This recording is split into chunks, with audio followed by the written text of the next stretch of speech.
ಆಯುಷ್ಮಾನ್ ಭವ ಕಾರ್ಯಕ್ರಮಕ್ಕೆ ಸ್ವಾಗತ. ನಾನು ಪ್ರಗತಿ ಜೈರಾಮ್. ವೀಕ್ಷಕರೇ, ಬದಲಾಗ್ತಾ ಇರುವಂತಹ ಜೀವನ ಶೈಲಿಯಿಂದಾಗಿ ಸಾಕಷ್ಟು ಆರೋಗ್ಯ ಸಮಸ್ಯೆಗಳು ನಮ್ಮನ್ನ ಬಿಟ್ಟು ಬಿಡದಂತೆ ಕಾಡ್ತಾ ಇರುತ್ತೆ. ಹಾಗಾಗಿ ಆರೋಗ್ಯ ಸಮಸ್ಯೆಗಳಿಗೆ ಯಾವ ರೀತಿಯಾಗಿ ಪರಿಹಾರವನ್ನ ಕಂಡುಕೊಳ್ಳಬಹುದು ಅನ್ನೋದಕ್ಕೆ ಸಂಬಂಧಪಟ್ಟಂತಹ ವಿಶೇಷವಾದಂತಹ ಕಾರ್ಯಕ್ರಮ ಆಯುಷ್ಮಾನ್ ಭವ. ಇವತ್ತು ನಾವು ಆಟೋ ಇಮ್ಯುನಿಟಿ ಹಾಗೂ ಆರ್ಥರೈಟಿಸ್ ಸಮಸ್ಯೆಯ ಬಗ್ಗೆ ಮಾತನಾಡ್ತಾ ಹೋಗ್ತೀವಿ. ಈ ಸಮಸ್ಯೆಗೆ ಪ್ರಮುಖವಾದಂತಹ ಕಾರಣಗಳು ಏನು, ಅದಕ್ಕೆ ಪರಿಹಾರವನ್ನ ಯಾವ ರೀತಿಯಾಗಿ ಕಂಡುಕೊಳ್ಬೇಕಾಗತ್ತೆ, ಟ್ರೀಟ್ಮೆಂಟ್ ಯಾವ ರೀತಿಯಾಗಿದೆ, ಇದರ ಬಗ್ಗೆ ಕಂಪ್ಲೀಟ್ ಆಗಿ ಮಾಹಿತಿಯನ್ನ ತಿಳಿಸ್ಕೊಡ್ತಾರೆ. ನಮ್ಮ ಜೊತೆ ಸ್ಪರ್ಶ್ ಹಾಸ್ಪಿಟಲ್ನ ಡಾಕ್ಟರ್ ಗೌರಂಗ್ ಸುಧೀರ್ ದೇಶಪಾಂಡೆ ಅವರು ಇದ್ದಾರೆ. ಕಾರ್ಯಕ್ರಮಕ್ಕೆ ವೆಲ್ಕಮ್ ಮಾಡೋಣ. ಡಾಕ್ಟರ್, ಕಾರ್ಯಕ್ರಮಕ್ಕೆ ಸ್ವಾಗತ. ಧನ್ಯವಾದ. ಡಾಕ್ಟರ್, ಆಟೋ ಇಮ್ಯೂನ್ ಡಿಸೀಸಸ್ ಅಂದ್ರೆ ಏನು, ಎಷ್ಟು ಡಿಸೀಸಸ್ ಕಂಡು ಬರುತ್ತೆ, ಜೊತೆಗೆ ಕಾರಣಗಳೇನು ಪ್ರಮುಖವಾಗಿ? ಎಲ್ಲರಿಗೂ ನಮಸ್ಕಾರ. ಆಟೋಇಮ್ಯೂನ್ ಡಿಸೀಸ್ ಬಗ್ಗೆ ಅರ್ಥ ಮಾಡ್ಕೋಬೇಕಾದ್ರೆ ಫಸ್ಟ್ ಇಮ್ಯೂನ್ ಸಿಸ್ಟಮ್ ಅಂದರೆ ಏನು ಅದು ಅರ್ಥ ಮಾಡ್ಕೋಬೇಕು. ಸೊ ಇಮ್ಯೂನ್ ಸಿಸ್ಟಮ್ ಅಂದರೆ ನಮ್ಮ ಬಾಡಿದು ಡಿಫೆನ್ಸ್ ಸಿಸ್ಟಮ್. ಸೊ ನಮ್ಮ ಭಾರತ ದೇಶದಲ್ಲಿ ಡಿಫೆನ್ಸ್ ಸಿಸ್ಟಮ್ ಇರುತ್ತೆ, ಲೈಕ್ ಆರ್ಮಿ ನೇವಿ ಇರುತ್ತೆ. ಆ ಥರ ನಮ್ಮ ದೇಹದ್ದು ಈ ಇಮ್ಯೂನ್ ಸಿಸ್ಟಮ್ ಇರುತ್ತೆ. ಈ ಇಮ್ಯೂನ್ ಸಿಸ್ಟಮಲ್ಲಿ ಕನ್ನಡದಲ್ಲಿ ಪ್ರತಿರಕ್ಷಾ ವ್ಯವಸ್ಥೆ ಹೇಳ್ತಾರೆ. ಸೊ ಈ ಪ್ರತಿರಕ್ಷಾ ವ್ಯವಸ್ಥೆ ನಮ್ಮ ದೇಹವನ್ನು ಇನ್ಫೆಕ್ಷನ್ಸ್ ಅಂದರೆ ಸೋಂಕುಗಳಿಂದ ಕಾಪಾಡುತ್ತದೆ. ಬಟ್ ಕೆಲವು ಕಾರಣದಿಂದ ಈ ಇಮ್ಯೂನ್ ಸಿಸ್ಟಮ್ ಗೊಂದಲಕ್ಕೆ ಒಳಗಾಗಿ ಆರೋಗ್ಯಕರ ಅಂಗಾಂಗಗಳ ಮೇಲೆ ದಾಳಿ ಮಾಡುತ್ತದೆ. ಅದರಿಂದ ಈ ಆಟೋ ಇಮ್ಯೂನ್ ಡಿಸೀಸಸ್ ಪ್ರಾರಂಭಿಸುತ್ತದೆ. ಸೊ ಈ ಕಾರಣ ಅಂದರೆ ಅದರಲ್ಲಿ 2 ಟೈಪ್ಸ್ ಆಫ್ ರೀಸನ್ಸ್ ಇರುತ್ತೆ. ಫಸ್ಟ್ ಅಂದರೆ ಜೆನೆಟಿಕ್ ರಿಸ್ಕ್ ಫ್ಯಾಕ್ಟರ್ಸ್, ಸೆಕೆಂಡ್ ಅಂದರೆ non genetic risk factors. So genetic risk factors ಜೆನೆಟಿಕ್ಸಲ್ಲಿ ಸ್ವಲ್ಪ ವ್ಯತ್ಯಾಸ ವೇರಿಯೇಷನ್ಸ್ ಆಗುತ್ತೆ. ಅದರಿಂದ ಈ ಪ್ರಾಬ್ಲಮ್ ಸ್ಟಾರ್ಟ್ ಆಗ್ಬೋದು. ಬಟ್ ಇದು ಖಂಡಿತ ಫ್ಯಾಮಿಲಿಯಲ್ಲಿ ಇರಬೇಕು, ಇದು ವಂಶಿ ಪರಂಪರೆಯಲ್ಲಿ ಇರಬೇಕು ಆ ಥರ ಇಲ್ಲ. ಜೆನೆಟಿಕ್ಸಲ್ಲಿ ಸ್ವಲ್ಪ ವೇರಿಯೇಷನ್ ಬರುತ್ತೆ. ಮತ್ತು ಸೆಕೆಂಡ್ ಫ್ಯಾಕ್ಟರ್ಸ್ ಅಂದರೆ ನಾನ್ ಜೆನೆಟಿಕ್ ಫ್ಯಾಕ್ಟರ್ಸ್. ನಾನ್ ಜೆನೆಟಿಕ್ ಫ್ಯಾಕ್ಟರ್ಸ್ ಅಂದರೆ ಎಕ್ಸ್ಟರ್ನಲ್ ಫ್ಯಾಕ್ಟರ್ಸ್ ಇರುತ್ತೆ. ಅದರಲ್ಲಿ ಸ್ಮೋಕಿಂಗ್ ಇರ್ಬೋದು, ಡಯಟಲ್ಲಿ ಅಂದರೆ ಇನ್ಫ್ಲಮೇಟರಿ ಡಯಟ್ ತಗೊಂಡ್ರೆ ಅದರಿಂದ ಆಗ್ಬೋದು, ಮತ್ತು ಇನ್ಫೆಕ್ಷನ್ ಸೋಂಕುಗಳಿಂದ ಆಗ್ಬೋದು. ಮತ್ತು ಈ ಆಟೋಇಮ್ಯೂನ್ ಕಾಯಿಲೆಗಳು ಮಧ್ಯ ವಯಸ್ಸಿಗೆ ಮಹಿಳೆಯರಲ್ಲಿ ಜಾಸ್ತಿ ಇರುತ್ತೆ. ಸೊ ಜೆಂಡರ್ ಕೂಡ ಅದು ರಿಸ್ಕ್ ಆ್ಯಡ್ ಮಾಡುತ್ತೆ ಅದರಲ್ಲಿ. ಸೊ ಈ ಎಲ್ಲ ಫ್ಯಾಕ್ಟರ್ಸಿಂದ ಕೆಲವು ಫ್ಯಾಕ್ಟರ್ಸ್ ಇದ್ರೂ ಆಟೋಇಮ್ಯೂನ್ ಕಾಯಿಲೆಗಳು ಪ್ರಾರಂಭಿಸುತ್ತದೆ. ಓಕೆ, ಆ ಡಿಸೀಸಸ್ ಅಲ್ಲಿ ಆರ್ಥರೈಟಿಸ್ ಸಹ ಒಂದಾಗಿರುವಂಥದ್ದು. ಆರ್ಥರೈಟಿಸ್ ಅನ್ನೋದು ಡಾಕ್ಟರ್ ಇತ್ತೀಚಿನ ದಿನಗಳಲ್ಲಿ ತೀರಾ ಕಾಮನ್ ಆಗಿ ಕಂಡು ಬರ್ತಾ ಇರುವಂತಹ ಒಂದು ಸಮಸ್ಯೆ. ಮೊದಲಿಗೆ ಆರ್ಥರೈಟಿಸ್ ಅಂತ ಯಾವುದನ್ನ ನಾವು ಕರಿಬೇಕಾಗತ್ತೆ? ಆರ್ಥರೈಟಿಸ್ ಅಂದರೆ ತುಂಬ ಬ್ರಾಡ್ ಟರ್ಮ್ ಇದೆ. ಸೊ ಆರ್ಥರೈಟಿಸಲ್ಲಿ ಡಿವೈಡ್ ಮಾಡಿದರೆ ಒಂದು ನಾನ್ ಇನ್ಫ್ಲಮೇಟ್ರಿ, ಬೇರೆ ಇನ್ಫ್ಲಮೇಟ್ರಿ ಇರುತ್ತೆ. ಇನ್ಫ್ಲಮೇಟ್ರಿ ಅಂದರೆ ಉರಿಯೂತವನ್ನು ಅಂದರೆ ಒಳಗಡೆ ಊತ ಬರುತ್ತೆ. ನಾನ್ ಇನ್ಫ್ಲಮೇಟ್ರಿ ಅಂದರೆ ಡಿಜನರೇಟಿವ್ ಆರ್ಥರೈಟಿಸ್ ಹೇಳ್ತೀವಿ. ಮೋಸ್ಟ್ಲಿ ಅದು ಆಸ್ಟಿಯೋ ಆರ್ಥರೈಟಿಸ್. ಅದು ಏಜ್ ರಿಲೇಟೆಡ್, ಏಜ್ ಆಗಿ ಕಿಲು ಸವಿತದೆ, ಅದರಿಂದ ಬರುತ್ತೆ. ಸೊ ಇನ್ಫ್ಲಮೇಟ್ರಿ ಆರ್ಥರೈಟಿಸ್ ಅಂದರೆ ಉರಿಯೂತವನ್ನು ರಿಲೇಟೆಡ್ ಆರ್ಥರೈಟಿಸಲ್ಲಿ ತುಂಬ ಪ್ರಕಾರ ಇದೆ. ಅದರಲ್ಲಿ ಫಸ್ಟ್ ಅಂದರೆ ಮೋಸ್ಟ್ ಕಾಮನ್ ನೋಡ್ತೀವಿ ಅಂದರೆ ರುಮ್ಯಾಟಾಯ್ಡ್ ಆರ್ಥರೈಟಿಸ್. ಸೊ ಅದು ರುಮ್ಯಾಟಾಯ್ಡ್ ಸಂಧಿವಾತ ಹೇಳ್ತೀವಿ ಕನ್ನಡದಲ್ಲಿ. ಬೇರೆ ಸೋರಿಯಾಟಿಕ್ ಆರ್ಥರೈಟಿಸ್ ಇರ್ಬೋದು.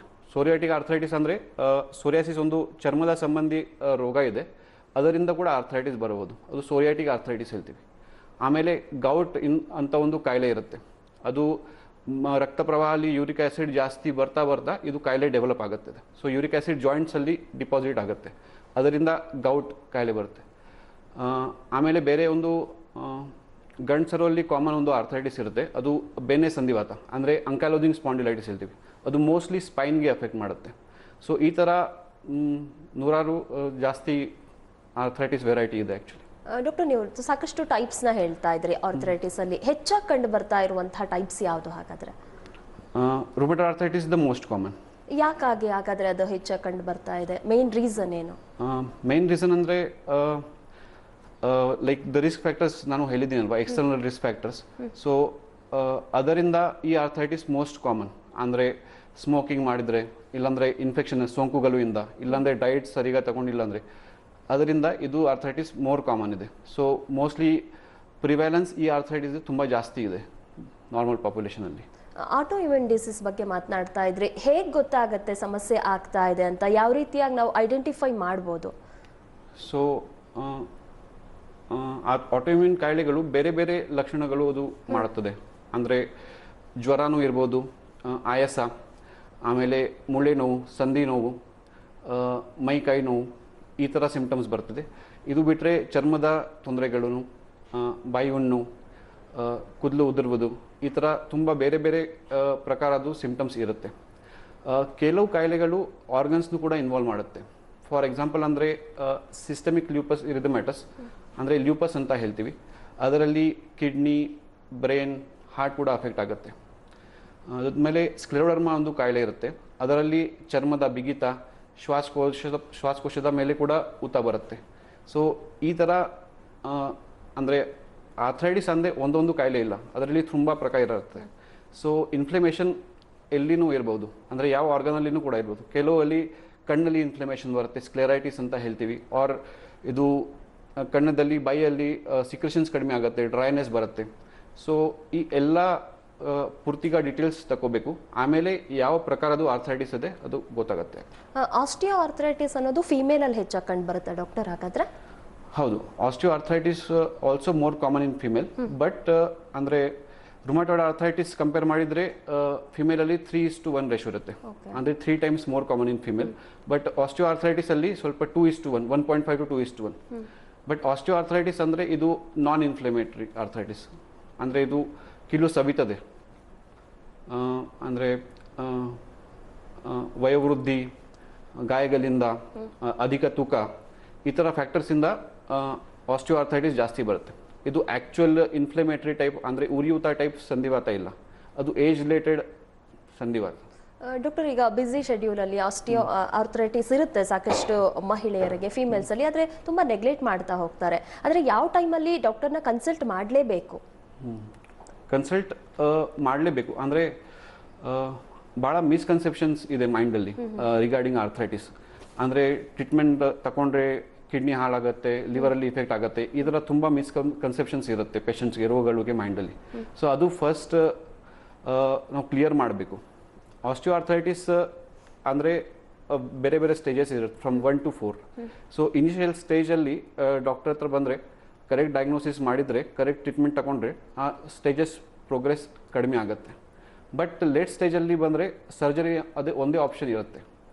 ಸೊ ಡಾಕ್ಟರ್ಗೆ ತೋರಿಸ್ಬೇಕು ಬೇಗ, ಅದು ತುಂಬ ಇಂಪಾರ್ಟೆಂಟ್. ಓಕೆ ಡಾಕ್ಟರ್, 4 ಸ್ಟೇಜಸ್ ಬಗ್ಗೆ ತಿಳಿಸ್ಕೊಡ್ಬೋದಾ? ಯಾವ್ಯಾವ ಸ್ಟೇಜ್ ಇರುತ್ತೆ? ಅದು ಮೋಸ್ಟ್ಲಿ ಕ್ಲಾಸಿಫಿಕೇಶನ್ ಎಕ್ಸ್ರೇ ಅಲ್ಲಿ ಇದೆ. ಸೊ ಎಕ್ಸ್ರೇ ಅಲ್ಲಿ 2 ಬೋನ್ಸ್ ಇರುತ್ತಲ್ವ, ಅದರ ಮಧ್ಯೆ ಎಷ್ಟು ಜಾಗ ಇದೆ, ಅದ್ರ ಮಧ್ಯೆ ಕಾರ್ಟಿಲೇಜ್ ಇರುತ್ತೆ, ಅದು ಎಷ್ಟು ಡ್ಯಾಮೇಜ್ ಆಗಿದೆ, ಅದರಿಂದ ಅದು ಸ್ಟೇಜಸ್ ಇರುತ್ತೆ. ಸೊ ಸ್ಟೇಜ್ 1 or 2 ಅಲ್ಲಿ ಸ್ಪೇಸ್ ಬಿಟ್ವೀನ್ ದ 2 ಬೋನ್ಸ್ ಅದು ಮೇಂಟೈನ್ ಇರುತ್ತೆ. ಬಟ್ ಸ್ಟೇಜ್ 3 and ಸ್ಟೇಜ್ 4 ಅಲ್ಲಿ ಆ ಸ್ಪೇಸ್ ತುಂಬ ಕಡಿಮೆ ಆಗುತ್ತೆ, ತುಂಬ ಸವಿತದೆ ಜಾಯಿಂಟ್ಸು. ಸೊ ಆ ಕಾರ್ಟಿಲೇಜ್ ಡ್ಯಾಮೇಜ್ ಕೂಡ ಜಾಸ್ತಿ ಇರುತ್ತೆ. ಓಕೆ, ಯಾವ ಸ್ಟೇಜಲ್ಲಿ ಜಾಸ್ತಿ ಕನ್ಸಲ್ಟ್ ಮಾಡ್ತಾರೆ ಡಾಕ್ಟರ್ಸ್ನ ಬಂದು? ಅಂಥ ಪೇಷಂಟ್ಸ್ ಹೆಚ್ಚು ಯಾವುದ್ರಲ್ಲಿದ್ದಾರೆ ಅಂತ ಅದು ಹೇಳೋಕ್ಕೆ ಸ್ವಲ್ಪ ಕಷ್ಟ. ಯಾಕಂದರೆ ಸ್ಟೇಜ್ 1 ಇದ್ರೇನು ಕೆಲವು ಪೇಷಂಟ್ಸ್ಗೆ ತುಂಬ ನೋವು ಇರುತ್ತೆ, ಮತ್ತು ಕೆಲವು ಪೇಷಂಟ್ಸ್ಗೆ ಸ್ಟೇಜ್ 4 ಇದ್ರೇನು ಅಷ್ಟು ನೋವು ಇರಲ್ಲ. ಸೊ ಕೆಲವು ಪೇಷಂಟ್ಸ್ ಸ್ಟೇಜ್ 1 ಅಲ್ಲಿ ಬರ್ತಾರೆ, ಬಟ್ ನೋವು ತುಂಬ ಜಾಸ್ತಿ ಇರುತ್ತೆ. ಕೆಲವು ಪೇಷಂಟ್ಸ್ ಸ್ಟೇಜ್ 4 ಅಲ್ಲಿ ಇರ್ತಾರೆ, ಬಟ್ ಅಷ್ಟು ನೋವು ಇರಲ್ಲ, ಬಟ್ ಡೈಲಿ ಓಡಾಡಲಿಕ್ಕೆ ಕಷ್ಟ ಆಗುತ್ತೆ, ದಿನನಿತ್ಯ ಕಾರ್ಯ ಮಾಡೋಕ್ಕೆ ಕಷ್ಟ ಆಗುತ್ತೆ, ಅದರಿಂದ ಬರ್ತಾರೆ. So almost all stages we see usually. ಅದು ಹೇಗೆ ಡಯಾಗ್ನೋಸ್ ಮಾಡ್ತೀರಾ ನೀವು? ಆಸ್ಟಿಯೋ ಆರ್ಥ್ರೈಟಿಸ್ ಡಯಾಗ್ನೋಸ್ ಮಾಡಬೇಕಂದ್ರೆ ಫಸ್ಟ್ ಪೂರ್ತಿ ಡೀಟೇಲ್ಸ್ ತಗೋಬೇಕು. ಅಂದರೆ ಕೆಲವು ಮೂಲಕ, ಅಂದರೆ ಹಿಸ್ಟ್ರಿ ಮತ್ತು ದೈಹಿಕ ಪರೀಕ್ಷಣೆ ಮಾಡಬೇಕು. ಅಂದರೆ ಯಾವ್ಯಾವ ಜಾಯಿಂಟ್ಸಲ್ಲಿ ಎಷ್ಟು ಡ್ಯಾಮೇಜ್ ಇದೆ, ಎಷ್ಟು signs of inflammation or arthritis ಏನಾದರೂ ಇದೆ. ಆಮೇಲೆ ಎಕ್ಸ್ರೇ ಅಲ್ಲಿ ಈ ಸ್ಟೇಜಸ್ ಗೊತ್ತಾಗುತ್ತೆ. ಸೊ ಆ ಸ್ಪೆಸಿಫಿಕ್ ಬದಲಾವಣೆ ಇರುತ್ತೆ ಎಕ್ಸ್ರೇದಲ್ಲಿ, ಮೂಳೆಯಲ್ಲಿ ಡ್ಯಾಮೇಜ್ ಇರುತ್ತೆ, ಅದು ಕಾಣಿಸ್ಕೊಳ್ಳುತ್ತೆ. ಬೈ ಚಾನ್ಸ್ ಅದರಿಂದ ಡಯಾಗ್ನೋಸಿಸ್ ಆಗ್ತಾ ಇಲ್ಲ ಅಂದರೆ MRI ಕೂಡ ಮಾಡಬಹುದು. ಈಗ ಪುರುಷರಲ್ಲಿ ಕಂಡುಬರೋದು, ಮೇಲ್ಸಲ್ಲಿ ಕಂಡುಬರುವಂತಹ ಕಾಮನ್ ಆಗಿರುವಂಥ ಆರ್ಥ್ರೈಟಿಸ್ ಯಾವುದು? ಅದು ಅಂಕಲೈಸಿಂಗ್ ಸ್ಪಾಂಡಿಲೈಟಿಸ್ ಅಂತ ಹೇಳ್ತೀವಿ. ಅದು ಬೇನೆ ಸಂಧಿವಾತ. ಅದರಲ್ಲಿ ಹೆಚ್ಚು ಡ್ಯಾಮೇಜ್ ಸ್ಪೈನಲ್ಲಿ ಇರುತ್ತೆ. ಸೊ ಅದು ಸ್ಟಾರ್ಟಿಂಗ್ ಕೂಡ ಮೋಸ್ಟ್ ಆಫ್ ದ ಕೇಸಸಲ್ಲಿ ಸ್ಪೈನಲ್ಲಿ ಆಗುತ್ತೆ. ಸೊ ಲೋವರ್ ಬ್ಯಾಕ್ ಆರ್ ಇದು ಹೀಪಲ್ಲಿ ಪೇನ್ ಇರುತ್ತೆ. ಮೋಸ್ಟ್ಲಿ ಮಾರ್ನಿಂಗ್ ಟೈಮಲ್ಲಿ ಜಾಸ್ತಿ ಇರುತ್ತೆ, ತುಂಬ ಬಿಗಿತ ಇರುತ್ತೆ, 30 ನಿಮಿಷದಿಂದ ಹೆಚ್ಚು ಕಾಲ ಉರಿಯುವ ಬಿಗಿತ ಇರುತ್ತದೆ. ಸೊ ಇದು most commonly seen in males. ಆಮೇಲೆ ಸೋರಿಯಾಟಿಕ್ ಆರ್ಥ್ರೈಟಿಸ್ ಕೂಡ, ಅದು ಚರ್ಮ ಮೀದ ರೋಗ ಜೊತೆ ಬರುತ್ತೆ, ಅದು ಕೂಡ ಮೇಲ್ಸಲ್ಲಿ ಜಾಸ್ತಿ ಕಾಣಿಸುತ್ತೆ. ಓಕೆ ಡಾಕ್ಟರ್, ಏನು ಮೇನ್ ರೀಸನ್ ನೀವು ಈಗ ಹೇಳಿದಂತೆ ಮೇಲ್ಸಲ್ಲಿ 2 ಟೈಪ್ಸ್ ಆಫ್ ಆರ್ಥರೈಟಿಸ್ ಕಂಡು ಬರುತ್ತೆ ಅಂತ ಹೇಳಿದ್ರಿ. ಮೇನ್ ರೀಸನ್ ಏನು? ಒತ್ತಡದ ಜೀವನನ ಅಥವಾ ತುಂಬ ಸ್ಟ್ಯಾಂಡಿಂಗಲ್ಲೇ ಕೆಲಸ ಮಾಡೋದ್ರಿಂದನ, ಯಾವುದರಿಂದ ಮೇನ್ ರೀಸನ್? ಇದು ಎಲ್ಲರದು ಆಟೋಮ್ಯೂನ್ ಕಾಯಿಲೆಯಲ್ಲಿ ಒಂದು ಕಾಮನ್ ಸಿಸ್ಟಮ್ ಇದೆ. ಆಸ್ ಆಲ್ರೆಡಿ ಹೇಳಿದ್ದೀನಿ, like genetic factors plus external factors. So ಯಾಕೆ ಮೇಲ್ಸಲ್ಲಿ ಆರ್ ಗಂಡ್ಸಲ್ಲಿ ಜಾಸ್ತಿ ಇದೆ ಇದು ಡೆಫಿನೆಟ್ ಹೇಳೋಕ್ಕೆ ಆಗಲ್ಲ. ಬಟ್ ಲೈಕ್ ಆ್ಯಸ್ ನೀವು ಆಲ್ರೆಡಿ ಹೇಳಿದ್ರೆ ಅಂದರೆ ಸ್ಟ್ರೆಸ್ ಜಾಸ್ತಿ ಇದ್ದರೆ, ಸ್ಟ್ಯಾಂಡಿಂಗ್ ಜಾಸ್ತಿ ಇದ್ದರೆ ಸ್ಪೈನಲ್ಲಿ ಪ್ರೆಷರ್ ಬರುತ್ತೆ, ಅದರಿಂದನೂ ಆರ್ಥರೈಟಿಸ್ ಆಗಬಹುದು. ಡಾಕ್ಟರ್, ಮಕ್ಕಳಲ್ಲಿ ಏನಾದರೂ ಕಂಡು ಬರುತ್ತಾ ಆರ್ಥರೈಟಿಸ್? ಚಾನ್ಸಸ್ ಇದೆಯಾ? ಯಾವ ಏಜ್ ಗ್ರೂಪಲ್ಲಿ ಜಾಸ್ತಿ ಕಂಡು ಬರುತ್ತೆ? ಮೋಸ್ಟ್ ಕಾಮನ್ಲಿ 20 to 30 ಇಯರ್ಸ್ ಏಜಲ್ಲಿ ಜಾಸ್ತಿ ಕಾಣುತ್ತೆ. ಓಕೆ, ಅಂದರೆ ಒಂದು ಗ್ರಾಫ್ ಹಾಕಿದರೆ maximum cases 20 to 30 years of ಏಜಸ್ಸಲ್ಲಿ ಬರುತ್ತೆ. ಬಟ್ ದೊಡ್ಡ ವಯಸ್ಸಲ್ಲಿ ಕೂಡ ಆ್ಯಂಡ್ ಚಿಕ್ಕ ವಯಸ್ಸಲ್ಲಿ ಕೂಡ ಆ ಕೇಸಸ್ ಎಲ್ಲ ಏಜ್ ಗ್ರೂಪ್ ಅಲ್ಲೂ ಬರುತ್ತೆ ಅಂತ ಹೇಳ್ತೀರಾ. ಒಬ್ರು ಕಾಲರ್ ಹೇಳಿದ್ದಾರೆ ಡಾಕ್ಟರ್. ಜಯಲಕ್ಷ್ಮಿ ಅವರು ಬೆಂಗಳೂರಿಂದ ಕರೆ ಮಾಡಿದ್ದಾರೆ. ನಮಸ್ತೆ ಜಯಲಕ್ಷ್ಮಿ ಅವರೇ. ನಮಸ್ತೆ ಮೇಡಮ್. ನಮಸ್ತೆ. ಆರ್ಥರೈಟಿಸ್ ಬಗ್ಗೆ ಮಾತನಾಡ್ತಾ ಇದ್ದೀವಿ ಜಯಲಕ್ಷ್ಮಿ ಅವರೇ, ನಿಮ್ ಪ್ರಶ್ನೆ ಏನಿದೆ ಕೇಳಿ, ಡಾಕ್ಟರ್ ಇದ್ದಾರೆ. ನಮಸ್ತೆ ಸರ್. ನಮಸ್ತೆ ಸರ್, ನನಗೆ ಬೆರಳಲ್ಲಿ ಸ್ವಲ್ಪ ಇನ್ಫ್ಲಮೇಷನ್ ಇದೆ ಅಂತ ಹೇಳಿದ್ದಾರೆ. ESR ಸ್ವಲ್ಪ ಜಾಸ್ತಿ ಇದೆ. ಹಾಗಾಗಿ ಈಗ ಬೆಳಿಗ್ಗೆ ಬಿಸಿನೀರಲ್ಲಿ ಕೈ ಇಟ್ಟಾಗ ಆರಾಮಾಗಿ ಮಡ್ಚಕ್ಕಾಗತ್ತೆ ಬೆರಳು, ಇಲ್ಲಿದ್ರೆ ಮಡ್ಚಕ್ಕಾಗಲ್ಲ. ಓಕೆ, ಬಿಸಿಲು ಇದ್ರೆ ಮಡ್ಚಾಕೆ ಆಗತ್ತೆ ಸರ್? ಬಿಸಿಲು ಇದ್ರೆ ಮಡ್ಚಾಕೆ ಆಗತ್ತೆ. ಬಿಸಿನೀರಲ್ಲಿ ಇಟ್ರೆ ಮಡ್ಚಕ್ಕೆ ಎಲ್ಲ ಆಗತ್ತೆ, ಇಲ್ಲ ಅಂದ್ರೆ ಒಂದ್ ಬೆರಳು ಮಡ್ಚಕ್ ಆಗ್ತಾ ಇಲ್ಲ ಸರ್. ಹಾಟ್ ವಾಟರ್ ಅಲ್ಲಿ ಕೈ ಇಟ್ರೆ ಫೋಲ್ಡ್ ಮಾಡಿ.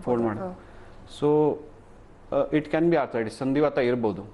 ಬಟ್ ಅದು ಯಾವ ಪ್ರಕಾರ ಆರ್ಥರೈಟಿಸ್ ಇದೆ, ಸಂಧಿವಾತ ಇದೆ, ಅದು ಪರೀಕ್ಷೆ ಮಾಡಿನೇ ಪೇಷಂಟ್ ದೈಹಿಕ ಪರೀಕ್ಷೆ ಮಾಡಿದ್ಮೇಲೆ, ಕರೆಕ್ಟ್ ಎಕ್ಸಾಮಿನೇಷನ್ ಮಾಡಿದ್ಮೇಲೆ ಕನ್ಫರ್ಮ್ ಮಾಡಬೇಕು. ಸೊ ESR ಅಂದರೆ ಜಾಸ್ತಿ ಇದೆ ಆ ಥರ ಹೇಳಿದರು. ಸೊ ESR ಅಂದರೆ ಬಾಡಿಯಲ್ಲಿ ಇನ್ಫ್ಲಮೇಷನ್ ಜಾಸ್ತಿ ಇದ್ದರೆ ಅದು ESR ಜಾಸ್ತಿ ಇರುತ್ತೆ. ಬಟ್ ಯಾವ ಕಾರಣದಿಂದ ಇದೆ ಅದು ಸ್ಪೆಸಿಫಿಕ್ ಟೆಸ್ಟ್ ಇಲ್ಲ. ಇನ್ಫೆಕ್ಷನ್ ಇದ್ರೇನು ESR ಜಾಸ್ತಿ ಆಗಬೇಕು, ಇನ್ಫ್ಲಮೇಷನ್ ಇದ್ರೇ ESR ಜಾಸ್ತಿ ಆಗುತ್ತೆ. ಸೊ ಅದು ಪೇಷಂಟ್ ಎಕ್ಸಾಮಿನೇಷನ್ ಮಾಡಾದ್ಮೇಲೆ ಗೊತ್ತಾಗುತ್ತೆ ಯಾವ ಪ್ರಕಾರದ್ದು ಆರ್ಥರೈಟಿಸ್ ಇದೆ. ಮತ್ತೆ ಕನ್ಫರ್ಮ್ ಮಾಡೋಕ್ಕೆ ಒಂದು ಸ್ಪೆಸಿಫಿಕ್ ಟೆಸ್ಟ್ ಇರುತ್ತೆ, ಲೈಕ್ ರುಮಟೋಯ್ಡ್ ಫ್ಯಾಕ್ಟರ್ ಅಂತ ಹೇಳ್ತೀವಿ, CCP ಆಂಟಿಬಾಡಿ ಅಂತ ಹೇಳ್ತೀವಿ, ಆಮೇಲೆ ಎಕ್ಸ್ರೇಸ್, ಅದು ಎಲ್ಲ ಮಾಡಿ ಗೊತ್ತಾಗುತ್ತೆ ಯಾವ ಪ್ರಕಾರದ್ದು ಆರ್ಥರೈಟಿಸ್ ಸಂಧಿವಾತ ಇದೆ. ಓಕೆ ಡಾಕ್ಟರ್, ಹಾಗಾದ್ರೆ ಈಗ ಬಂದ್ಬಿಟ್ಟು ನೀವು ಹೇಳಿದಂಥ ಟೆಸ್ಟ್ಗಳನ್ನ ಅವ್ರು ಮಾಡಿಸ್ಬೇಕು, ಅವಾಗ ಒಂದು ಕ್ಲಾರಿಟಿ ಸಿಗುತ್ತೆ ಅಂತೀರಾ. ಡಾಕ್ಟರ್, ನೀವು ಸೋರಿಯಾಟಿಕ್ ಆರ್ಥರೈಟಿಸ್ ಬಗ್ಗೆ ಮಾತನಾಡ್ತಾ ಇದ್ರಿ, ಅಂದ್ರೆ ಯಾವ ರೀತಿಯಾಗಿ ಕಂಡು ಬರುತ್ತೆ, ಅದು ಯಾರಲ್ಲಿ ಹೆಚ್ಚು ಕಂಡು ಬರುತ್ತೆ? ಅದು ಮಿಡಲ್ ಏಜಲ್ಲಿ ಜಾಸ್ತಿ ಕಾಮನ್ ಇದೆ. ಆಲ್ಮೋಸ್ಟ್ ಮೇಲ್ ಫಿಮೇಲ್ ರೇಷೋ ಆಲ್ಮೋಸ್ಟ್ ಸೇಮ್ ಇದೆ. ಸೋರಿಯಾಸಿಸಲ್ಲಿ ಆಲ್ಮೋಸ್ಟ್ 4-5 ಟೈಪ್ಸ್ ಇದೆ. ಯಾವುದು ಸ್ಕಿನ್ ರ್ಯಾಶ್ ಯಾವ ಜಾಗದಲ್ಲಿ ಇದೆ ಅದು ನೋಡಿ.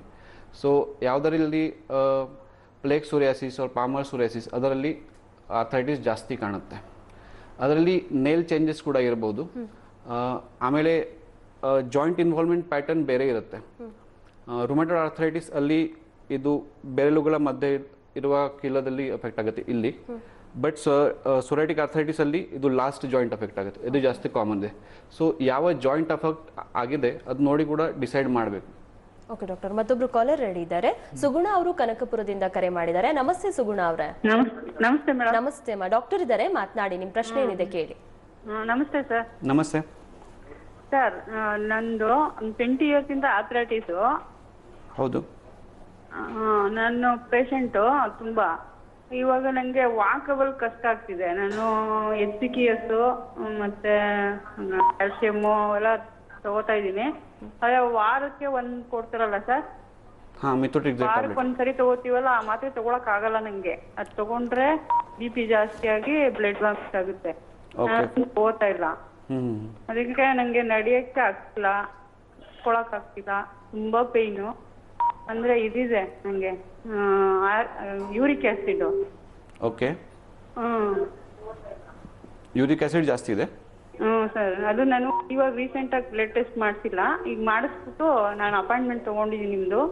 ನಾನು ಬ್ಲಡ್ ರಿಪೋರ್ಟ್ ಎಲ್ಲ ಕಳಿಸ್ತೀನಿ, ಅದಕ್ಕೆ ಆನ್ಲೈನ್ ಅಲ್ಲೇ ಟ್ರೀಟ್ಮೆಂಟ್ ತಗೊಳ್ಳೋಣ ಅನ್ಕೊಂಡಿದ್ದೀನಿ. ಓಕೆ, ಸೊ ಆಲ್ರೆಡಿ ಮಿಥೋಟ್ರಿಕ್ಸೇಟ್ ಅಂತ ಒಂದು ಟ್ಯಾಬ್ಲೆಟ್ ಇರುತ್ತೆ.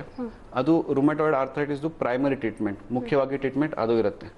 ಬಟ್ ಕೆಲವು ಪೇಷಂಟ್ಸ್ಗೆ ಅದು ಟಾಲರೇಟ್ ಮಾಡೋಕ್ಕೆ ಆಗಲ್ಲ, ಅಂದರೆ ಬಿ ಪಿ ಜಾಸ್ತಿ ಆಗುತ್ತೆ, ವಾಮಿಟಿಂಗ್, ನಾಶಿಯಾ ಆ ಥರ ಸಿಮ್ಟಮ್ಸ್ ಆಗುತ್ತೆ. ಆ ಥರ ಇದ್ದರೆ ಆಲ್ಮೋಸ್ಟ್ ತುಂಬ ಆಪ್ಷನ್ಸ್ ಇದೆ, ಮೇ ಬಿ 10 more ಆಪ್ಷನ್ಸ್ ಇದೆ, ಬೇರೆ ಬೇರೆ ಮೆಡಿಸಿನ್ಸ್, ಕೆಲವು ಇಂಜೆಕ್ಷನ್ಸ್ ಕೂಡ ಇದೆ.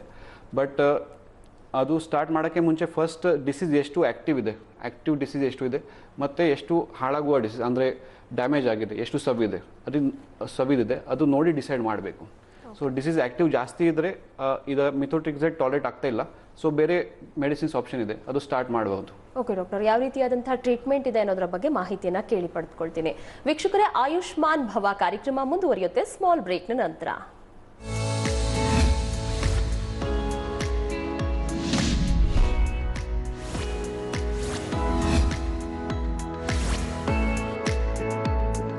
ಪ್ರೇರಣಾ ರಿಸೋರ್ಸ್ ಸೆಂಟರ್ ಸಂಸ್ಥೆನಲ್ಲಿ ಬ್ಲೈಂಡ್ ಮತ್ತು ಡಿಸೇಬಲ್ಡ್ ಹೆಣ್ಮಕ್ಳುಗಳು ಗ್ಲೂಕೋಸ್ ಲೆವೆಲ್ ಇಂದ ಬಹಳ ತೊಂದರೆ ಪಡ್ತಾ ಇದ್ರು, ಓಡಾಡಕ್ಕೆ ಆಗ್ತಾ ಇರ್ಲಿಲ್ಲ. Amrutnoni D+ ತೆಗೆದುಕೊಂಡಾಗಿಂದ ಮಕ್ಕಳುಗಳಲ್ಲಿ glucose level normal ಆಗಿದೆ, ಉತ್ಸಾಹ ಬರಕ್ಕೆ ಶುರುವಾಯ್ತು, ಚುರುಕುತನ ಬಂತು, ಬಹಳ ಚಟುವಟಿಕೆಗಳಿಂದ ಇದ್ದಾರೆ. ಜೀವನವಿಡೀ ಆರೋಗ್ಯದಿಂದಿರಲು ಅಮೃತನೋನಿ D+. ಶ್ರುತಿ, ಈಗ ಹೋಗಿ ಇಷ್ಟು ತಿಂತಾ ಇದ್ಯಾ? ಅಮ್ಮ ಕುಕ್ ಮಾಡಿದ್ದಾರೆ ಮಿಸ್. ಅದು ಫಾರ್ಚೂನ್ ಆಯಿಲ್ ನಲ್ಲಿ ಲೈಟ್ ಆಗೇ ಇರುತ್ತೆ. ಫಾರ್ಚೂನ್ ಸನ್ಫ್ಲವರ್ ಆಯಿಲ್, ಇದರಲ್ಲಿದೆ immunity boosting vitamins A, D ಮತ್ತು E. Very light.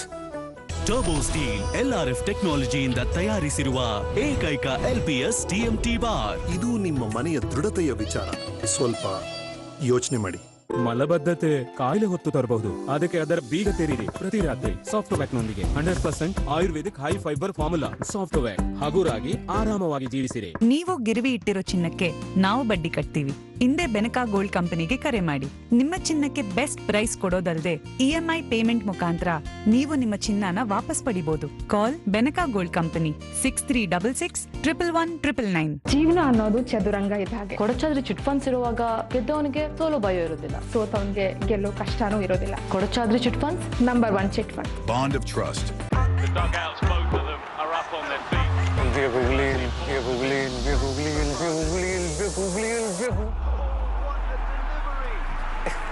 I told you so. Bro, if you know everything, why don't you play? Me? I'm serious, mate. Play on Party Match and turn your skills into rewards.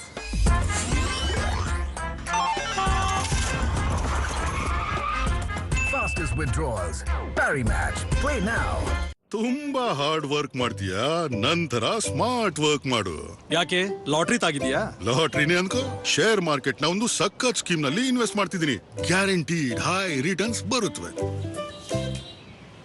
ನಿಮ್ಮ guaranteed high returns ಆ ಕರಣ್ ಅರ್ಜುನ್ ಅಲ್ವಲ್ಲ ವಾಪಸ್ ಬರೋದಕ್ಕೆ. ಅಂದ್ರೆ ಅಪ್ಪ share market ನಲ್ಲಿ risk ಇರುತ್ತೆ, ಯಾರು guaranteed high returns ನ ಪ್ರಾಮಿಸ್ ಕೊಡಕ್ಕಾಗಲ್ಲ, ಅದು ಅಪರಾಧ ಆಗುತ್ತೆ. ಹೌದಾ?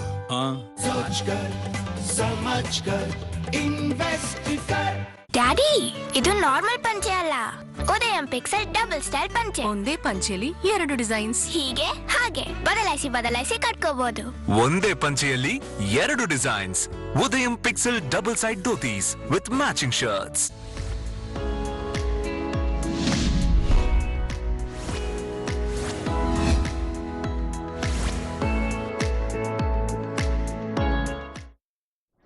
ವಿರಾಮದ ನಂತರ ಆಯುಷ್ಮಾನ್ ಭವ ಕಾರ್ಯಕ್ರಮಕ್ಕೆ ಮತ್ತೊಮ್ಮೆ ಸ್ವಾಗತ. ಬಸವರಾಜಪ್ಪ ಅವರು ದಾವಣಗೆರೆಯಿಂದ ಕರೆ ಮಾಡಿದ್ದಾರೆ. ನಮಸ್ತೆ ಬಸವರಾಜಪ್ಪ ಅವರೇ.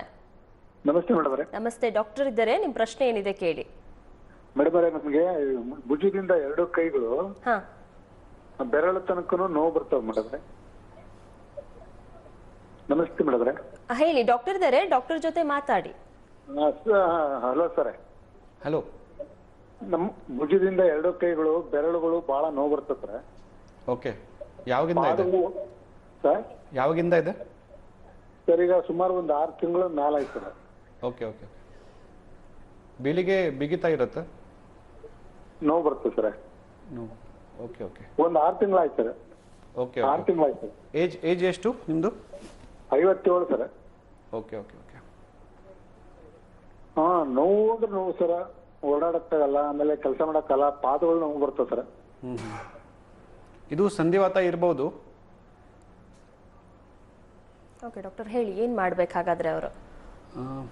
ಹಾಗಿದ್ರೆ ಡೆಫಿನೆಟ್ಲಿ ರುಮಟಾಲಜಿಸ್ಟ್ ಡಾಕ್ಟರ್ ತೋರಿಸ್ಬೇಕು. ಸೊ ಎಷ್ಟು ಜಾಯಿಂಟ್ಸ್ ಇನ್ವಾಲ್ವ್ ಆಗಿದೆ ಅದು ಫಸ್ಟ್ ನೋಡ್ತೀವಿ.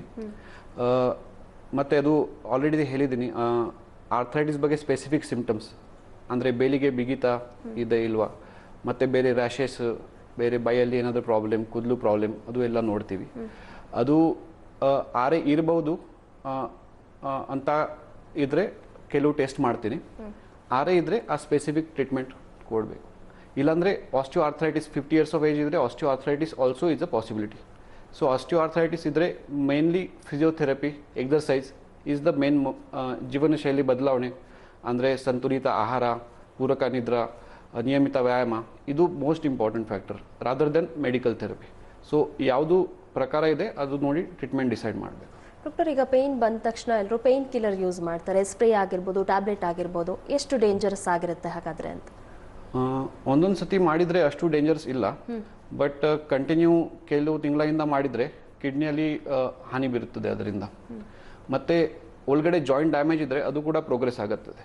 ಸೊ ಅದು ಕರೆಕ್ಟ್ ಟೈಮ್ ಅಲ್ಲಿ ಟ್ರೀಟ್ಮೆಂಟ್ ಕೊಡಿಲ್ಲ ಅಂದರೆ ಸೊಟ್ಟ ಬರುತ್ತದೆ. ಸೊಟ್ಟ ಬಂದರೆ ಓಡಾಡಲಿಕ್ಕೆ ಕಷ್ಟ, ಕೈ ಕಾಲು ಅಲ್ಲಾಡಿಸ್ಲಿಕ್ಕೆ ಕಷ್ಟ ಬರುತ್ತದೆ. ಸೊ ಡೇ ಟು ಡೇ ಲೈಫಲ್ಲಿ ತುಂಬ ಕ್ವಾಲಿಟಿ ಆಫ್ ಲೈಫ್ ಡಿಸ್ಟರ್ಬ್ ಆಗುತ್ತೆ. ಓಕೆ ಡಾಕ್ಟರ್, ಸಾಕಷ್ಟು ಜನ ನೆಗ್ಲೆಕ್ಟ್ ಮಾಡ್ತಾರೆ. ಹಾಗಾದರೆ ಓವರ್ ಆಲ್ ಆಗಿ ಆರ್ಥ್ರೈಟಿಸನ್ನು ನೆಗ್ಲೆಕ್ಟ್ ಮಾಡೋದ್ರಿಂದಾಗಿ ಏನೆಲ್ಲ ಕಾಂಪ್ಲಿಕೇಶನ್ಸ್ನ ಎದುರಿಸಬೇಕಾಗತ್ತೆ?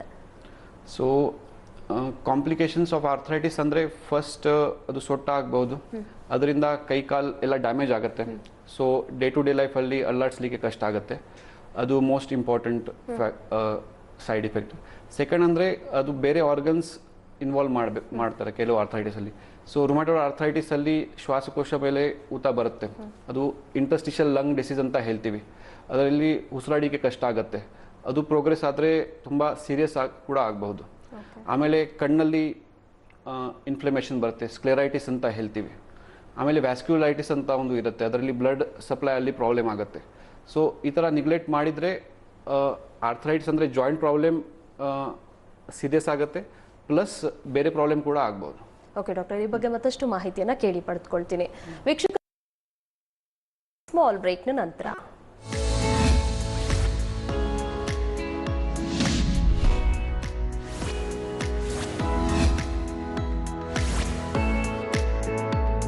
ನೀವು ಗಿರ್ವಿ ಇಟ್ಟಿರೋ ಚಿನ್ನಕ್ಕೆ ನಾವು ಬಡ್ಡಿ ಕಟ್ತೀವಿ. ಹಿಂದೆ ಬೆನಕಾ ಗೋಲ್ಡ್ ಕಂಪನಿಗೆ ಕರೆ ಮಾಡಿ. ನಿಮ್ಮ ಚಿನ್ನಕ್ಕೆ ಬೆಸ್ಟ್ ಪ್ರೈಸ್ ಕೊಡೋದಲ್ಲದೆ EMI ಪೇಮೆಂಟ್ ಮುಖಾಂತರ ನೀವು ನಿಮ್ಮ ಚಿನ್ನನ ವಾಪಸ್ ಪಡಿಬಹುದು. Call Benaka gold company 6366 111 999. Agent, ಈಗ ಯಾವುದೇ ಸ್ಥಳ ಸೇಫ್ ಅಲ್ಲ. ಒಂದು ಸ್ಥಳ ಇದೆ, ಸೇಫ್ ಹೌಸ್, ಗ್ರಾಫಿನ್ ಸೇಫ್. ಹೊಸ ಅಲ್ಟಿಮಾ ಪ್ರೊಟೆಕ್ಟ್ ನಲ್ಲಿದೆ ಗ್ರಾಫಿನ್ ಲ್ಯಾಮಿನೇಷನ್.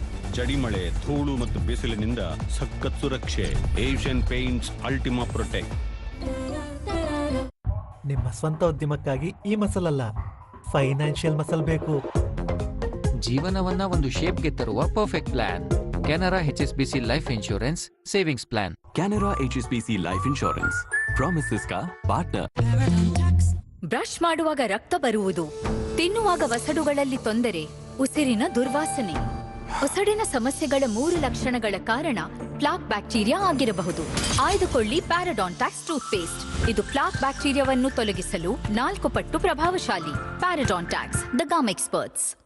ನಮ್ಮ ರಾಜ್ಯದಲ್ಲಿ ಅತ್ಯಧಿಕ ಉಚಿತ ಮೆಡಿಕಲ್ ಹಾಗೂ IIT ಸೀಟ್ಗಳನ್ನು ಪ್ರತಿ ವರ್ಷ ನೀಡುತ್ತಾ ಬಂದಿರುವ ಏಕೈಕ ಮೇರು ಪರ್ವ ನಮ್ಮ ಹೆಮ್ಮೆಯ Excel Academics Bengaluru. Crash course ಮತ್ತು ನೀಟ್ ಲಾಂಗ್ ಟರ್ಮ್ ಕೋರ್ಸುಗಳಿಗೆ ದಾಖಲಾತಿ ಪ್ರಾರಂಭವಾಗಿದೆ.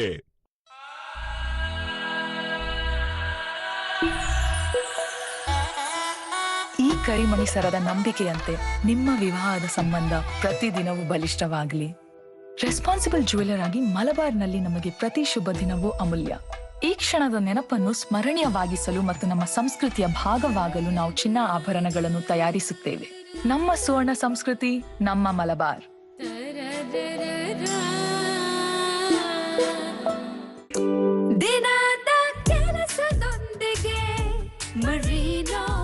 Merino Rusk.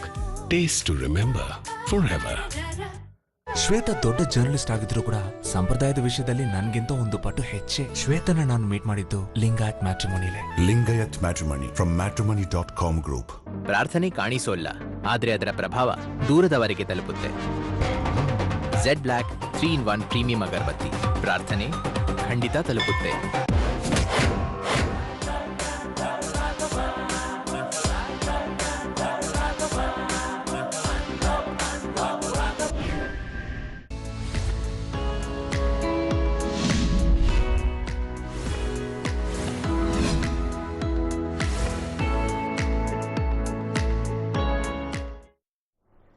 ವಿರಾಮದ ನಂತರ ಆಯುಷ್ಮಾನ್ ಭವ ಕಾರ್ಯಕ್ರಮಕ್ಕೆ ಮತ್ತೊಮ್ಮೆ ಸ್ವಾಗತ. ಡಾಕ್ಟರ್, ಆರ್ಥರೈಟಿಸ್ ಸಮಸ್ಯೆ ಬಗ್ಗೆ ಮಾತನಾಡ್ತಾ ಇದ್ವಿ. ಹಾಗಾದ್ರೆ ಸ್ಪರ್ಶ್ ಆಸ್ಪತ್ರೆಯಲ್ಲಿ ಯಾವ ರೀತಿಯಾದಂತಹ ಟ್ರೀಟ್ಮೆಂಟ್ ಇದೆ ಆರ್ಥರೈಟಿಸ್ಗೆ?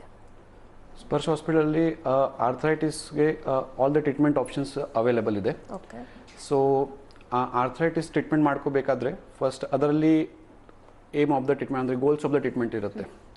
ಸೊ ಅದು ಇಂಗ್ಲೀಷಲ್ಲಿ ಆರ್ ಮೆಡಿಕಲ್ ಲಿಟ್ರೇಚರಲ್ಲಿ ಟ್ರೀಟ್ ಟು ಟಾರ್ಗೆಟ್ ಅಪ್ರೋಚ್ ಅಂತ ಹೇಳ್ತೀವಿ. So treat to target approach ಅಂದರೆ ಎಷ್ಟು ಟೈಮಲ್ಲಿ ಎಷ್ಟು ಡಿಸೀಸ್ ಸಿವಿಯಾರಿಟಿ ಅಂದರೆ ರೋಗದ ತೀವ್ರತೆ ಕಡಿಮೆ ಆಗಬೇಕು ಅಂತ ಡಿಸೈಡ್ ಮಾಡ್ತೀವಿ. ಸೊ ಫಾರ್ ಎಕ್ಸಾಂಪಲ್ 1/10 ಸ್ಕೇಲ್ ಅಲ್ಲಿ ಡಿಸೀಸ್ ತೀವ್ರತೆ 8 ಇದ್ದರೆ ಫಸ್ಟ್ 3 ಮಂತ್ಸಲ್ಲಿ ಅದು 3 to 4 ಅಷ್ಟು ತನಕ ಬರಬೇಕು ಅಂತ ಪ್ಲ್ಯಾನಿಂಗ್ ಮಾಡ್ತೀವಿ.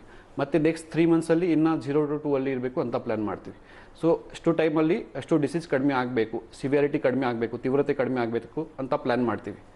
ಅದು ಮಾಡೋಕ್ಕೆ ಇದು ಉರಿಯೂತವನ್ನು ಕಡಿಮೆ ಮಾಡೋದು, ರೋಗ ಲಕ್ಷಣಗಳನ್ನು ನಿಯಂತ್ರಿಸೋದು ಮತ್ತು ಹೆಚ್ಚಿನ ಹಾನಿಯನ್ನು ತಡೆಗಟ್ಟೋದು, ಇದು ಎಲ್ಲ ಟ್ರೈ ಮಾಡ್ತೀವಿ. ಸೊ ಅದರಲ್ಲಿ ಟ್ರೀಟ್ಮೆಂಟ್ಗೆ ಬೇರೆ ಬೇರೆ ಆಪ್ಷನ್ಸ್ ಇರುತ್ತೆ. ಫಸ್ಟ್ ಅಂದರೆ ಆ್ಯಂಟಿ ಇನ್ಫ್ಲಮೇಟರಿ ಮೆಡಿಕೇಷನ್ಸ್ ಇರುತ್ತೆ. ಅದರಲ್ಲಿ ಸ್ಟೆರಾಯ್ಡ್ಸ್ ಪ್ಲಸ್ NSAID ಅಂದರೆ ಕಾಮನ್ ಲ್ಯಾಂಗ್ವೇಜ್ ಅದು ಪೇನ್ ಕಿಲ್ಲರ್ಸ್ ಹೇಳ್ತೀವಿ. ಬಟ್ ಅದು just initial for 2 to 3 weeks or up to maximum 6 weeks ಕೊಡ್ತೀವಿ, ಜಸ್ಟ್ ಇನಿಷಿಯಲ್ ಇನ್ಫ್ಲಮೇಷನ್ ಕಡಿಮೆ ಮಾಡೋಕ್ಕೆ. ಆಮೇಲೆ ಸೆಕೆಂಡ್ ಕ್ಲಾಸ್ ಆಫ್ ಡ್ರಗ್ ಅಂದರೆ ಕನ್ವೆನ್ಷನಲ್ ಡಿಮಾರ್ಟ್ಸ್ ಇರುತ್ತೆ. ಅದು disease modifying antirheumatic agents. So ಈ ಡ್ರಗ್ಸಲ್ಲಿ ಅದು ಇಮ್ಯುನಿಟಿ ಮಾಡಿಫೈ ಆಗುತ್ತೆ. ಸೊ ಆಟೋ ಇಮ್ಯುನಿಟಿಯಲ್ಲಿ ಇಮ್ಯುನಿಟಿ ಅಂದರೆ ತುಂಬ ಜಾಸ್ತಿ ಡ್ಯಾಮೇಜ್ ಮಾಡುತ್ತಲ್ವ, ಸೊ ಆ ಇಮ್ಯುನಿಟಿಗೆ ಅದು ಕಡಿಮೆ ಮಾಡುತ್ತೆ. ಮತ್ತು ಇದರಿಂದ ಅಷ್ಟು ಕಂಟ್ರೋಲ್ ಇಲ್ಲ ಅಂದರೆ ಬೇರೆ ಆಪ್ಷನ್ಸ್ ಇರುತ್ತೆ. ಅಂದರೆ ಈಗ ಬಯೋಲಾಜಿಕ್ ಡ್ರಗ್ಸ್ ಅಂತ ಹೇಳ್ತೀವಿ. ಈಗ ಲಾಸ್ಟ್ 15 ಇಯರ್ಸಲ್ಲಿ ಅದು ಬಯೋಲಾಜಿಕ್ಸ್ ಇಂಡಿಯಾದಲ್ಲಿ ಜಾಸ್ತಿ ಯೂಸ್ ಆಗ್ತಾ ಇದೆ. ಸೊ ಬಯೋಲಾಜಿಕ್ಸ್ ಡ್ರಗಲ್ಲಿ ಸ್ಪೆಸಿಫಿಕ್ ಮಾಲಿಕ್ಯೂಲ್ಗೆ ಟಾರ್ಗೆಟ್ ಮಾಡ್ಬೋದು. ಸೊ ಇದು ತುಂಬ ಇಫೆಕ್ಟಿವ್ ಇರುತ್ತೆ, ಬಟ್ ಇದು ಕಾಸ್ಟ್ಲಿ ಡ್ರಗ್ಸ್ ಇದೆ. ಓಕೆ ಡಾಕ್ಟರ್, ಈಗ BP ಇರುತ್ತೆ, ಶುಗರ್ ಇರುತ್ತೆ, ಬೇರೆ ಬೇರೆ ಸಮಸ್ಯೆ ಇರುತ್ತೆ, ಆರೋಗ್ಯ ಸಮಸ್ಯೆ, ಅದರ ಜೊತೆಗೆ ಆರ್ಥರೈಟಿಸ್ ಇರುತ್ತೆ. ಆವಾಗ ಯಾವ ರೀತಿಯಾಗಿ ಬ್ಯಾಲೆನ್ಸ್ ಮಾಡಿ ಟ್ರೀಟ್ಮೆಂಟ್ ಕೊಡಬೇಕಾಗತ್ತೆ? ಫಸ್ಟ್ ಅಂದರೆ ಬೇರೆ ಕಾಯಿಲೆ ಇದ್ದರೆ ಆ ಕಾಯಿಲೆಗೆ ಕರೆಕ್ಟ್ ಟ್ರೀಟ್ಮೆಂಟ್ ತಗೋಬೇಕು. ಆ ಎಲ್ಲ ಕಾಯಿಲೆ ಕಂಟ್ರೋಲಲ್ಲಿ ಇರಬೇಕು. ಮತ್ತು ರುಮಟೈಡ್ ಆರ್ಥರೈಟಿಸ್ಗೆ ಟ್ರೀಟ್ಮೆಂಟ್ ಬೇರೆ ಯಾವುದು ಕಾಯಿಲೆ ಇದೆ ಅದರ ಮೇಲೆ ಕೆಲವು ಸರಿ ಡಿಪೆಂಡ್ ಆಗುತ್ತೆ. ಬೈ ಚಾನ್ಸ್ ಲೈಕ್ ಪೇಷಂಟ್ಗೆ ಮುಂಚೆ TB ಹಿಸ್ಟ್ರಿ ಇದ್ದರೆ ಆರ್ ಈಗ TB ಇದ್ದರೆ ಕೆಲವು ಮೆಡಿಕೇಷನ್ಸ್ ಕೊಡೋಕ್ಕೆ ಆಗಲ್ಲ. ಸೊ ಅದು ಯಾವುದು ಕಂಡೀಷನ್ ಇದೆ ಅದನ್ನು ಫಸ್ಟ್ ಟ್ರೀಟ್ ಮಾಡಿ, ಮತ್ತು ಆ ಡಿಸೀಸಲ್ಲಿ ಯಾವ ಮೆಡಿಕೇಷನ್ಸ್ ಕರೆಕ್ಟ್ ಆಗುತ್ತೆ ಆ ಪೇಷಂಟ್ಗೆ ಅದು ಪರ್ಸನಲೈಸ್ ಟ್ರೀಟ್ಮೆಂಟ್ ಕೊಡ್ತೀವಿ. ಓಕೆ ಡಾಕ್ಟರ್, ಅಂದರೆ ಮೋಸ್ಟ್ಲಿ ಔಷಧಿಯಿಂದ ಅಪಾಯ ಎಷ್ಟು ಆಮೇಲೆ ಲಾಭ ಎಷ್ಟು ಅದು ಡಿಸೈಡ್ ಅದು ನೋಡ್ತೀನಿ. ಅದರಿಂದ ಯಾವ ಮೆಡಿಸಿನ್ಸ್ ಜಾಸ್ತಿ ಲಾಭ ಮಾಡುತ್ತದೆ ಆ ಮೆಡಿಸಿನ್ಸ್ ಕೊಡ್ತೀವಿ. ಓಕೆ ಡಾಕ್ಟರ್, ಲೈಫ್ ಸ್ಟೈಲ್ ಹೇಗಿರಬೇಕಾಗತ್ತೆ ಹಾಗಾದರೆ ಪ್ರಿವೆಂಟ್ ಮಾಡಬೇಕು ಅಂತ ಹೇಳಿದ್ರೆ? ಇದು ಪೂರ್ತಿಗೆ ಪ್ರಿವೆಂಟ್ ಮಾಡೋಕ್ಕೆ ಸಂಭವಿಸೋದಿಲ್ಲ, but lifestyle modifications definitely day to day ಲೈಫಲ್ಲಿ ಹೆಲ್ಪ್ ಆಗುತ್ತೆ. ಸೊ ಮೋಸ್ಟ್ಲಿ ಸಂತುಲಿತ ಆಹಾರ ಇರಬೇಕು, ನಿಯಮಿತ ವ್ಯಾಯಾಮ ಮಾಡಬೇಕು, ಆಮೇಲೆ ಪೂರಕ ನಿದ್ರೆ, ಮತ್ತು ಇದು ಸ್ಮೋಕಿಂಗ್ ಧೂಮಪಾನ ಅವಾಯ್ಡ್ ಮಾಡಬೇಕು, ನಿಲ್ಲಿಸೋದು, ಈ ಥರ ಎಲ್ಲ ಲೈಫ್ ಸ್ಟೈಲ್. ಮತ್ತು ಮಾನಸಿಕ ಒತ್ತಡ, ಫಿಸಿಕಲ್ ಒತ್ತಡ ಏನಾದರೂ ಇದ್ದರೆ ಅದನ್ನು ಕಂಟ್ರೋಲ್ ಮಾಡಬೇಕು. ಓಕೆ ಡಾಕ್ಟರ್, ಇವತ್ತಿನ ಸಂಚಿಕೆಯಲ್ಲಿ ಆರ್ಥರೈಟಿಸ್ ಸಮಸ್ಯೆಯ ಬಗ್ಗೆ ಯಾವೆಲ್ಲ ಕಾರಣಗಳಿಂದ ಬರುತ್ತೆ, ಜೊತೆಗೆ ಪರಿಹಾರ ಏನು, ಟ್ರೀಟ್ಮೆಂಟ್ ಏನು ಅನ್ನೋದ್ರ ಬಗ್ಗೆ ಸಾಕಷ್ಟು ಮಾಹಿತಿಯನ್ನು ತಿಳಿಸ್ಕೊಟ್ರಿ. Thank you so much. Thank you, ಧನ್ಯವಾದ. ವೀಕ್ಷಕರೇ, ನೋಡಿದ್ರಲ್ಲ, ಇದಾಗಿತ್ತು ಇವತ್ತಿನ ಆಯುಷ್ಮಾನ್ ಭವ ಕಾರ್ಯಕ್ರಮ. ನೇರ ದಿಟ್ಟ ನಿರಂತರ ಸುದ್ದಿಗಾಗಿ ನೋಡ್ತಾ ಇರಿ ಏಷ್ಯಾನೆಟ್ ಸುವರ್ಣ ನ್ಯೂಸ್.